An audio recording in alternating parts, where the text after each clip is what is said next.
Lewis and Barry Lawrence on the front row of the grid. Forming up behind them should be the likes of John Walsh and also Peter Murphy. Mark Gilbert and Wayne Bunker in behind them. 20. Absolute Pearlers now up under the Coca-Cola counter. We'll be watching the scoreboard thanks to Pennzoil to give you individual lap times along the way. One of your very own drivers sitting there on pole position, getting a reprieve after some problems in qualifying at his heat races. You might want to muster up a bit of voice and give him some cheer as you come in through turn number 4, or as they come in. Pace cars around.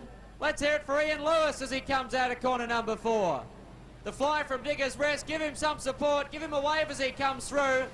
He's your local driver there on the front row, up against Queensland's Barry Lawrence, who has had a superb night at the motor races. 2 starts and 2 wins. The pace car. Will it pull off the circuit this time around? I think it may.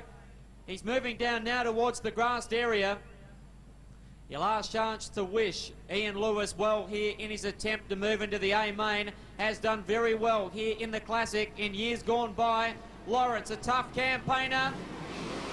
Throttle time, they bump off the start. Robbing's racing Harry, as they say in the Classics.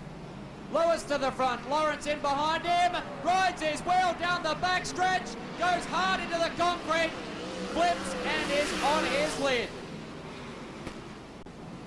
He's in a very precarious position, the safety crew moving in very swiftly.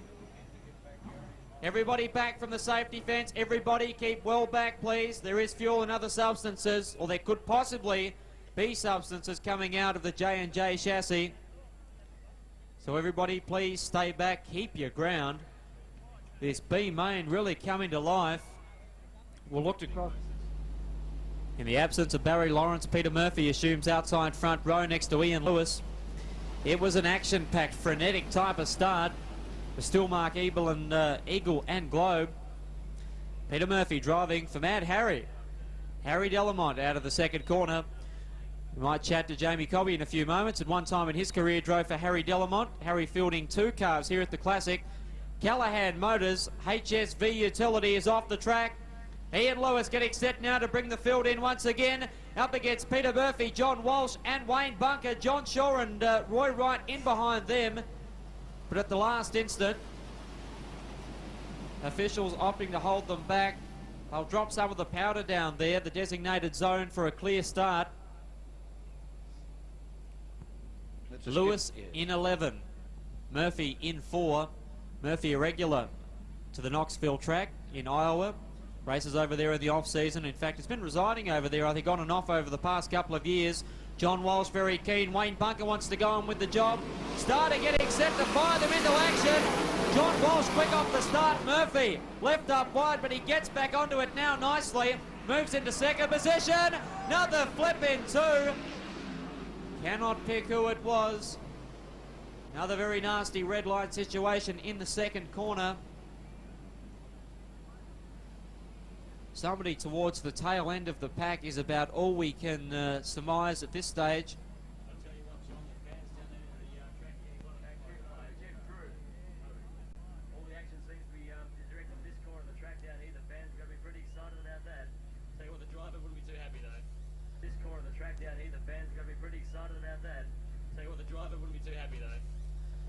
Now it has claimed a couple of victims, and in its time over the past few years, it's claimed many victims, I can tell you, out of the second corner. It's fast and it takes a lot. Thank you very much, Stuart. Ian Lewis and Peter Murphy sharing the front row. John Walsh and Wayne Bunker second row. Then we look back to John Shaw and Roy Wright. Bro, your tip for this B main, the way it looks at the moment? Well, that's a hard one again. I reckon probably Ian Lewis, you know, track favourite. Knows the racetrack, does run pretty good, so I'd say Ian Lewis. Okay, we'll watch it. Pole sitter for Pennzoil, car number 11. The man residing in Diggers Rest in the Garden State. Getting set to propel his race car out of the 4th turn. Green's drop. Murphy gets away beautifully. Should take command in the first corner. Lewis right over on the right rear of the car. Wrestled it through. 15 is Donaldson. In a lot of trouble. Edwards rounds him up, but it's Peter Murphy 1 lap in, 19 remaining. Ian Lewis in car number 11 moves into second position. coming under the hammer from John Walsh in 20. Back behind them, Wayne Bunker and also John Shaw beginning to fight it out. Head to head, wing to wing. Roy Wright in car number 17, currently lying in 6th position. In 7th, we've got car number 27, which is Bob Forbes, I think. Robert Forbes in 27, doing the best of the rest, and back in behind him, we see the likes of Mark Walsh in 22 from Wayne Milburn, Kev McCullum, Fred Edwards, and then it's car number 15, which is Ron Donaldson.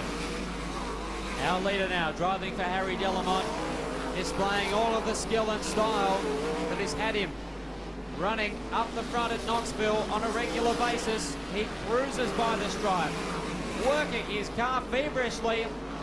Now out of the second corner, Ian Lewis. John Walsh now coming on. He's the one to watch.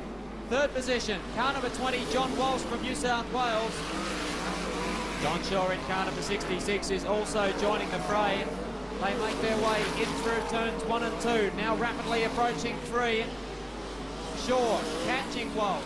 Walsh by the same token responding and catching Lewis. All 3 of them now move up on the push bar of Fred Edwards' 55 machine. Will they keep it down at the bottom of the track? Will they chance it and go up wide? That's going to be the big one. Peter Murphy now moving up upon the 22 of Mark Walsh. Lewis to the outside of Edwards. Walsh will want to follow him through. Can John Shaw follow suit? I think he can. All 3 of them through, and the battle resumes. Roy Wright in car number 17, continuing to run in about 5th or 6th position. Bad luck for Wayne Bunker, the South Australian. His race and his Grand Annual Sprint Car Classic has been run and done. Peter Murphy, your race leader, coming out of the 4th corner. Into turn number 1 now, making it look very easy. This will give him a lot of confidence for a possible big move through the A-main field if he can make it and keep it all together for another 8 more circulations. For Stillmark, Eagle and Globe, fairly big company in the corporate sense in Australia. 2nd position is still the fly, Ian Lewis, John Shaw and John Walsh continuing to duke it out. Right rear suspension option there to Wayne Milburn in car number 2. Oh, heavy traffic here for Ian Lewis. Goes the outside of Donaldson. They're 3 wide for 2nd, and it's John Shaw that takes the pair of them rather fortuitously. Moves up immediately to a transfer spot. The gentle giant of sprint car racing into a transfer position. John Walsh, he'd be a little disappointed. Hasn't really gone anywhere. He's still 3rd, but he's got Mark Walsh between himself and John Shaw as they rocket off 4. Ian Lewis in car number 11. What can you say? One wrong guess. Which way is it? Do you stick to the middle? Do you go to the inside or do you go to the outside? And sadly for the fly, he chose the wrong option. Roy Wright doing some great gyrating for us out there. 2-360 centre field. But he'll rejoin the action as we pick up our leader, Peter Murphy. And he looks to have a flat tyre or something. That car's laying over the tail tank, scraping on the dirt. There's hope yet for John Walsh in 20 and Ian Lewis. Murphy comes around. I think he's dropped the torsion bar stop as well. That car has lost something in the right rear. Can he make it? He's got 1 1/4 laps to go, similar to what Max Dumpsey's car was doing. In fact, I'd say identical. Around corner number 1, Max was equal to the occasion. John Shaw not catching him rapidly. John Walsh likewise in 3rd position. The checkered's out. Please warm up your hands for Peter Murphy in car number 4, nursing home the number 4 car. 2nd position to John Shaw at a transfer spot. First reserve will be John Walsh in car number 20. He was followed in by Ian Lewis, an unlucky 4th. And following them into about 5th position, perhaps Fred Edwards in 55. Roy Wright was in there somewhere as well in 17. But there you have it. Exhibiting great skill to bring that car around with about 3 or 4 remaining. The right rear suspension stop, I think, has come adrift.